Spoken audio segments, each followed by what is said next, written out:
Radio Publique Africaine.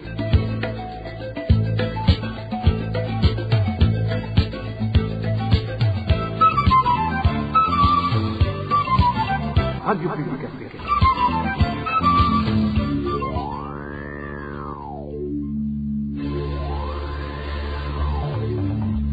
C'est le moment de suivre le journal parlé en français.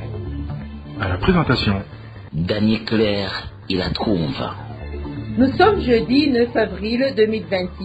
Bonsoir mesdames et messieurs. Bienvenue à ce journal dont voici d'abord les principaux titres. 17 ans après l'assassinat d'Ernest Manirumba, l'ombre de l'impunité persiste autour d'un crime lié à la lutte contre la corruption au Burundi et l'OLICOM annonce une saisine des instances régionales pour faire éclater la vérité. À Gihanga, les habitants dénoncent les dynamitages de Sogea Satom, accusés de mettre en péril leur sécurité, leurs habitations et leur santé. Et enfin, nous allons vous faire entendre dans ce journal comment 5 policiers de l'escorte présidentielle sont arrêtés pour enlèvement et tentative d'extorsion sur un civil. C'est tout pour le sommaire. Dans quelques poussières de secondes, le développement de ces titres. Ouvrons ce journal par la page sécurité où 5 policiers sur les 6 habituellement affectés à l'escorte du président ont été arrêtés accusés de vol. Ces agents sont impliqués dans l'enlèvement d'un civil résidant dans la zone de Kamenge, quartier Mirango à Bujumbura le 1er avril 2026, agissant dans le but de lui extorquer de l'argent sous la menace. Plus de détails avec Elvis Myomongere. Komisariya de polisi Manirambona Pascal, AP2 Ndayizeye Jean-Marie, caporal de police chef Miburo Jacques, caporal de police chef Ndaruzaniye Metos, AP2 Irutingabo Clovis, AP2 Yahishakiye Pacifique, forme un groupe de policiers régulièrement impliqués dans des enlèvements et des vols visant des citoyens sans être inquiétés. Selon nos sources, ils ont déjà commis ces actes à plusieurs reprises, ce qui est également confirmé par le porte-parole du ministère de l'Intérieur, du Développement communautaire et de la Sécurité publique. Tous ces policiers font partie de l'escorte des chefs de l'État. Ils conduisent tous des véhicules du côté du présidentiel, à savoir le véhicule de type V8, pick-up et ambulance affectés au déplacement du président et ce relais dans cette fonction selon une source de la RPA aussi des militaires travaillant à la présidence. Ces policiers disposent aussi d'un véhicule de police qu'ils utilisent dans les opérations et agissent exactement comme le service de renseignement burundais lorsqu'ils procèdent à des enlèvements. Mercredi de la semaine dernière, ils ont ciblé un citoyen nommé Nyandwijira, résident dans la zone Kamenge, quartier Mirango, à Bujumbura. Ils lui ont fait croire qu'ils avaient été envoyés le chercher et a démarré son véhicule. C'était sont montés avec lui, tandis que d'autres le suivaient à bord du véhicule de police. Arrivés au centre-ville de Bujumbura, ils lui ont déclaré qu'il faisait l'objet d'une enquête grave et qu'il risquait même d'être tué par les agents du service de renseignement, mais qu'en leur donnant 20 millions de francs, il le laisserait partir. Pour sauver sa vie, Nyandwijira a réussi à réunir 15 millions de francs auprès de ses proches et amis, ce qui lui a permis d'être libéré. La police, par la voix de son porte-parole Pierre Nkurikiye, a indiqué avoir accompli un travail important en arrêtant 5 de ces policiers, mais sans préciser le propriétaire du véhicule utilisé, alors que ces agents sont tous de rang subalterne.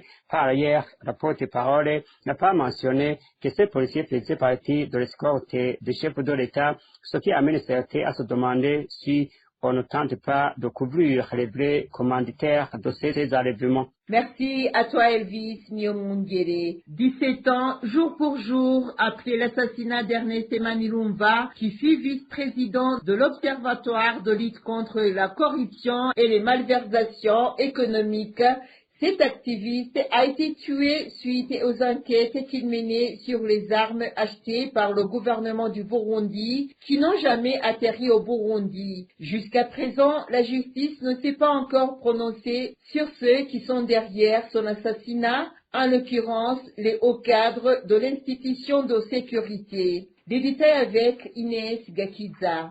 Ernest Manilumba a été assassiné la nuit du 8 au 9 avril 2009. Son corps ensanglanté a été retrouvé à son domicile au quartier Mutanga Sud, en mairie de Bujumbura.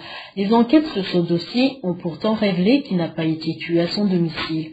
Condamné à mort par des hommes forts du pays suite aux enquêtes qu'il menait, Ernest Manilumba a été tiré de son domicile la nuit du 8 avril après une fouille chez lui. Il a été conduit à son bureau à l'Olucom, puis à la Commission nationale de désarmement des populations civiles, où il a été interrogé sur son enquête et torturé à mort.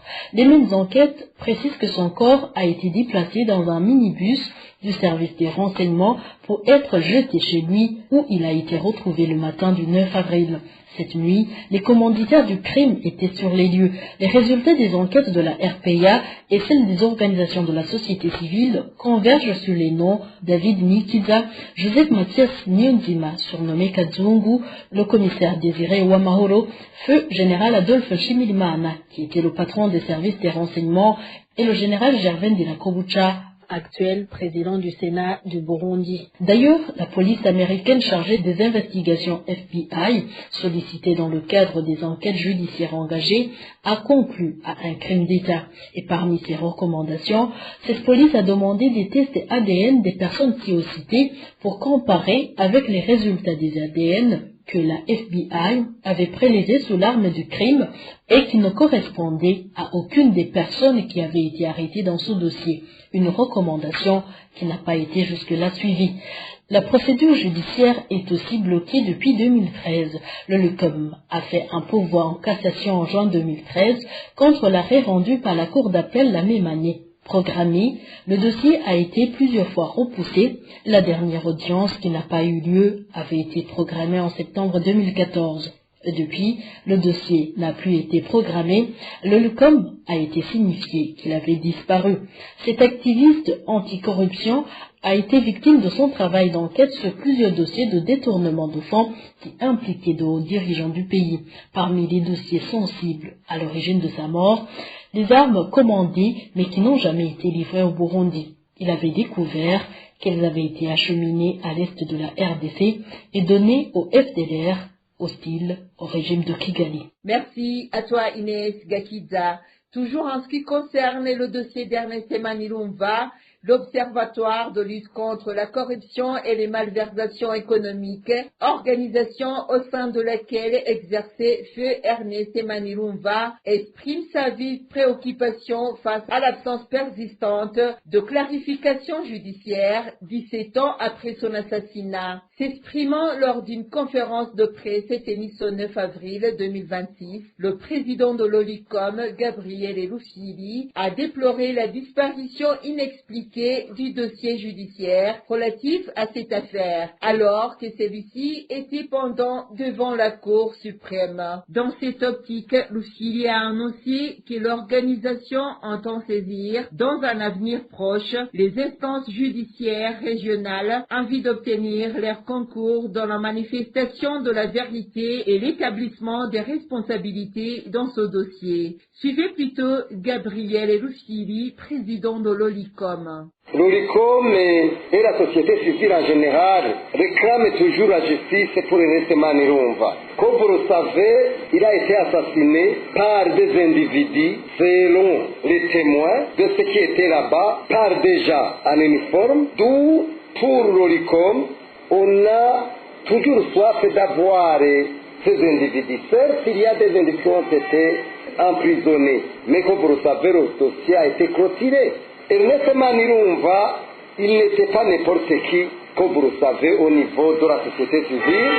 Il faisait des analyses de la vie du pays, plus particulièrement dans le domaine économique, parce qu'il était expert économique. Après son assassinat sauvage, le gouvernement du Burundi a créé la première commission et la deuxième commission a produit un rapport. Malheureusement, ce rapport n'a pas été considéré dans toute son entièreté. Il y a même eu un apport sur demande du gouvernement pour pousser loin les enquêtes du FBI, l'Interpol. Ils ont recueilli des informations, mais malheureusement, le gouvernement du Burundi n'a pas voulu que certaines pistes ne soient pas explorées. D'où l'ORICOM, en tant que partie civile mandatée, officiellement, a fait appel à la décision qui avait été rendue par la Cour d'appel de Bujumbura au niveau de la Cour suprême. L'affaire a été programmée à l'audience publique 2 fois, c'était en 2014, mais ce qui nous a étonnés à cette époque, c'est que l'affaire était appelée au niveau des affaires civiles, d'où on avait insisté à ce que l'affaire soit mise dans les affaires pénales. Ce qui nous a fort étonnés par après a été de constater que le dossier a disparu. Mais je voudrais rappeler qu'il y a un mécanisme régional au niveau de l'EAC. Comme on a tout tenté, jusqu'à même il y ait la disparition du dossier, malheureusement, on sera obligé de porter l'affaire au niveau de la sous-région pour chercher la justice.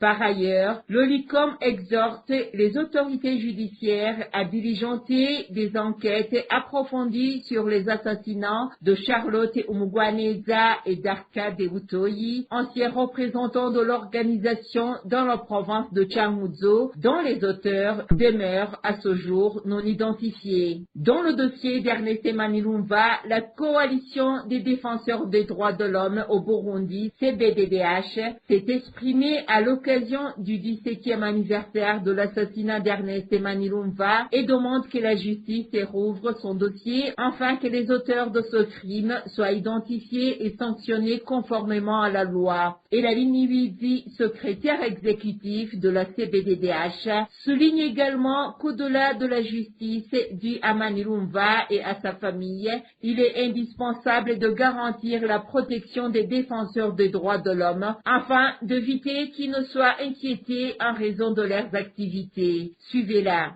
Ce 9 avril 2026, la coalition burundaise des défenseurs des droits de l'homme, CBDDH, revient sur la demande de justice pour Ernest Manilumba. Pour les défenseurs des droits de l'homme, ils se sont mobilisés depuis 2009.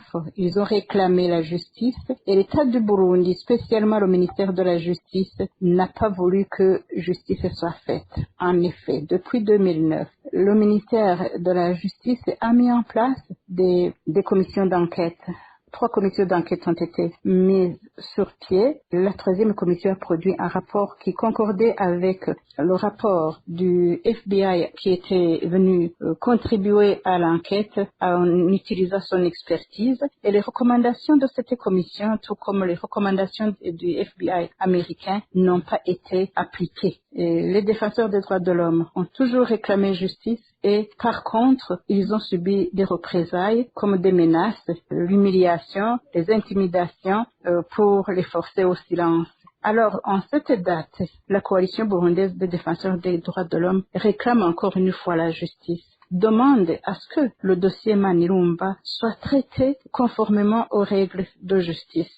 La coalition burundaise des défenseurs des droits de l'homme demande au gouvernement du Burundi d'utiliser tous les moyens pour protéger les défenseurs des droits de l'homme en activité afin que personne ne soit plus victime de son travail. La coalition burundaise des défenseurs des droits de l'homme demande également aux défenseurs des droits de l'homme et à la population burundaise de se protéger eux-mêmes au cas où ils constatent qu'un défenseur des droits de l'homme ou que quelqu'un qui est en train de travailler pour la nation est persécuté, risque de persécution, de le défendre, de documenter les cas de violation des droits humains, de protéger et de rester debout en faveur des droits humains parce qu'ils se seront protégés eux-mêmes.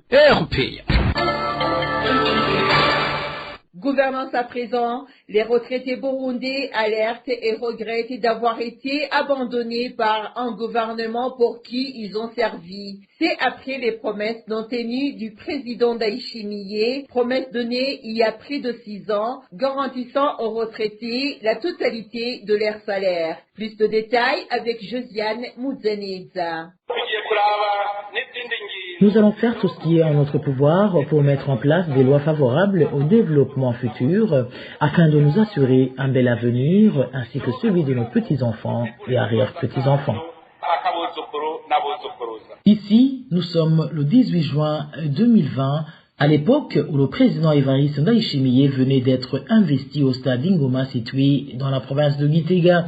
À cette occasion, il avait promis aux retraités qu'ils allaient désormais percevoir des pensions équivalentes au salaire qu'ils percevaient lorsqu'ils étaient encore en fonction dans l'État. Nous allons réformer les institutions de sécurité sociale afin d'assurer aux retraités un avenir meilleur. D'ailleurs, je voudrais profiter de cette occasion pour vous dire que notre première action sera d'assurer la gratuité des soins aux retraités et je leur promets que dorénavant, ils percevront au moins l'intégralité du salaire qu'ils percevaient quand ils étaient encore en fonction.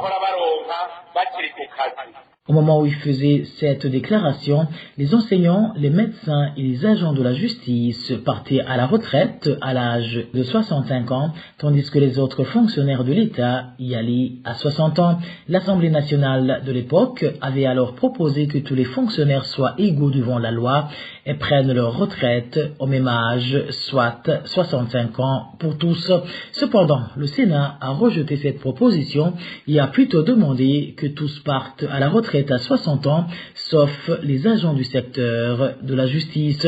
Cette position a finalement été adoptée. Pour sa mise en œuvre, plusieurs lois ont été votées. On peut citer notamment la loi numéro 1/09 du 14 mars 2022, ainsi que le décret présidentiel numéro 100/1551 du 16 novembre 2022, qui précisait les modalités d'application de cette mesure. Mais jusqu'à présent, soit près de 6 ans après la promesse du président Évariste Ndayishimiye d'aligner les pensions sur les salaires des retraités, celle-ci n'a toujours pas été appliquée.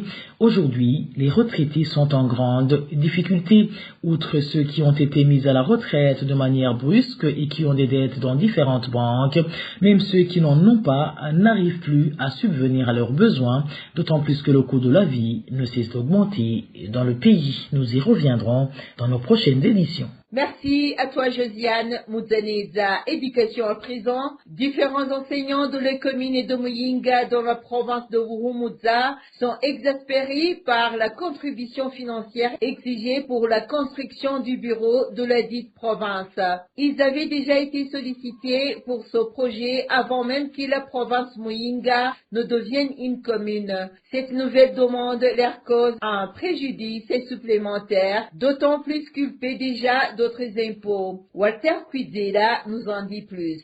La contribution d'une somme comprise entre 5 000 et 10 000 francs burundais pour chaque enseignant de la commune de Muyinga en fonction de leur qualification est à l'origine de la frustration des enseignants. Selon ces enseignants, ils ont été expliqués que cet argent servirait à la construction du bâtiment administratif et provincial de Buhumuza, ce qu'ils jugent injuste car ils avaient déjà contribué davantage à sa construction avant que Muyinga ne devienne une commune. Cet enseignant témoigne. Nous, les enseignants de la commune de Muyinga, sommes particulièrement préoccupés par le coût de la construction d'un bâtiment qui va servir comme bureau provincial de Buhumuza. Un enseignant diplômé de l'université paie 10 000 francs, un enseignant titulaire d'un certificat D7 paie 6 000 francs et un enseignant titulaire d'un certificat inférieur paie 5 000 francs. Nous avons le sentiment d'être lésés car nous payons cette somme une seconde fois. Dans la commune de Muyinga, à commencer par Buhinyuza, Nakiro et Gasogwe, nous avions déjà construit un autre bâtiment de son genre entièrement financé par les enseignants. Le bâtiment existe toujours, mais nous ignorons ce qui s'y passe. Bien que leur salaire soit jugé insuffisant pour subvenir aux besoins de leur famille, ces enseignants affirment ne pas comprendre comment ils pourraient contribuer davantage financièrement, surtout qu'ils ignorent à quoi sert aujourd'hui la première construction pour laquelle ils ont contribué. C'est pourquoi nous estimons que le bâtiment en construction à Buhumuza n'a pas besoin de notre contribution. À Muyinga, nous avons déjà fait une contribution de son genre pour construire un bâtiment similaire à celui de la province. Aujourd'hui, il est inutilisé. Si ce bâtiment était loué, cet argent servirait à financer la construction du nouveau car nous les enseignants vivons actuellement dans une extrême pauvreté. Certains d'entre nous quittent leur emploi et partent travailler à l'étranger pour gagner de l'argent car nos salaires ne suffisent plus à faire vivre nos familles. Il est inadmissible qu'on demande de donner 5, 6 ou 10 000 francs, d'autant plus que nous payons des impôts sur nos salaires.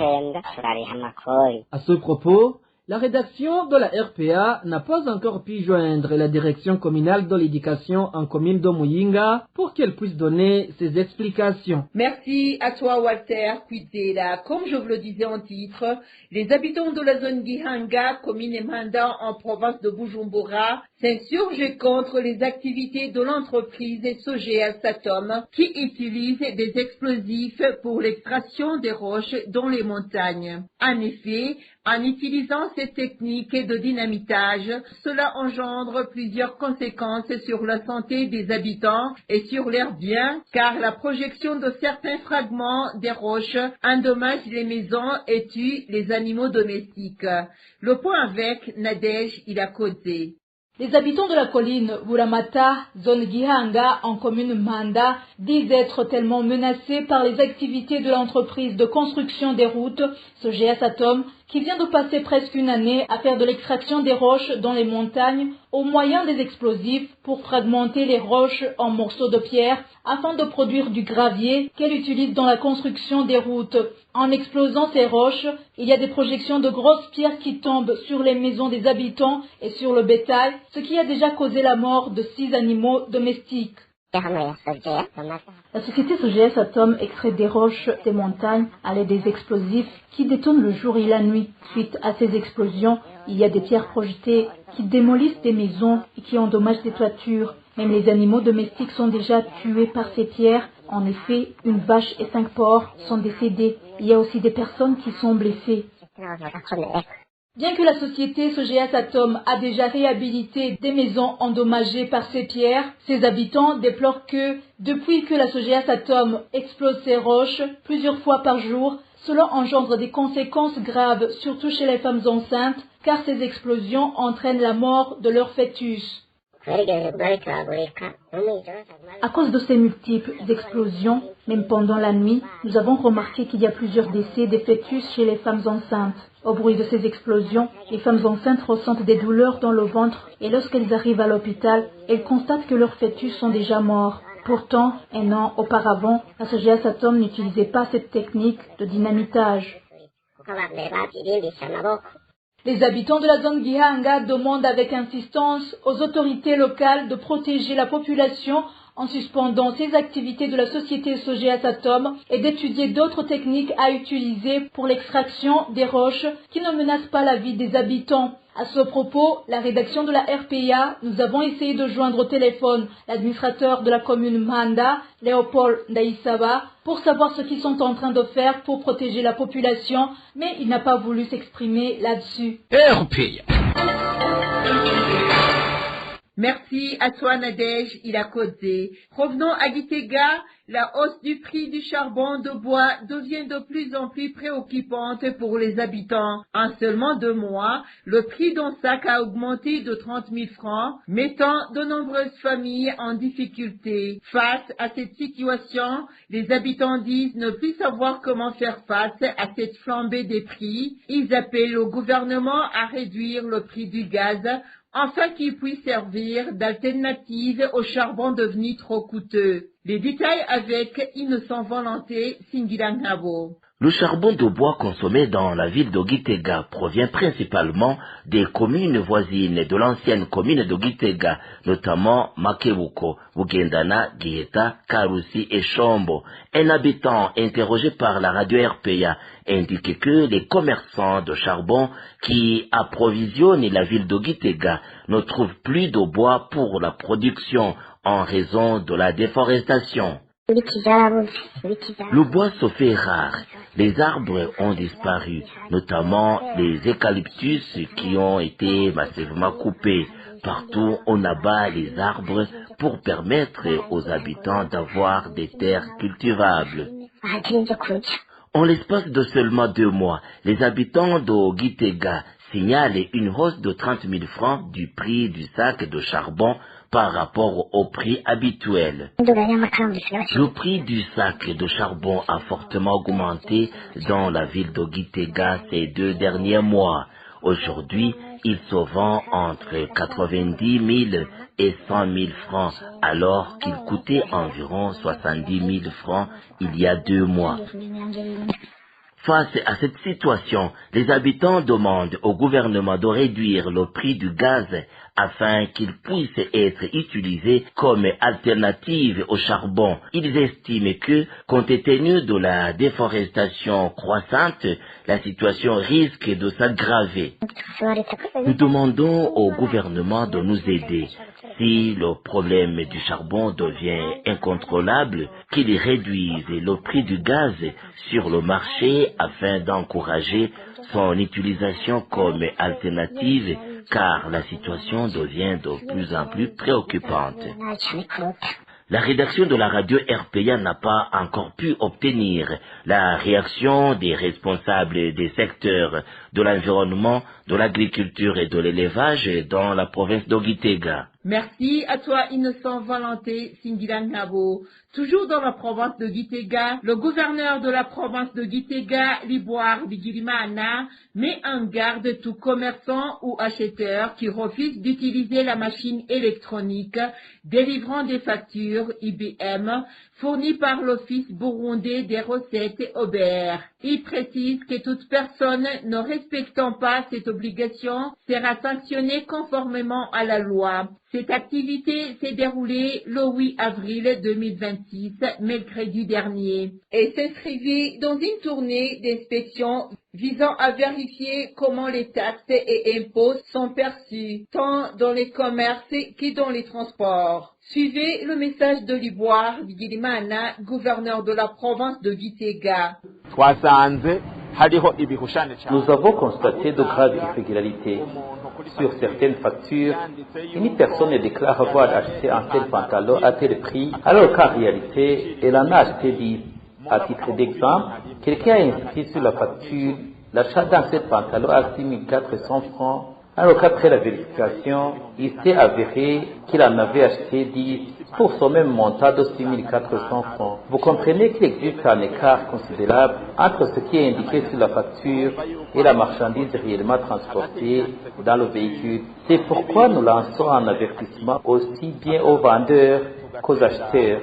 Si vous refusez de délivrer une facture issue de la machine réglementaire, la loi prévoit clairement des sanctions. Si vous émettez une fausse facture, vous serez sanctionné conformément à la loi. De même, en tant qu'acheteur, si vous acceptez une facture non conforme, vous serez également sanctionné selon les dispositions légales.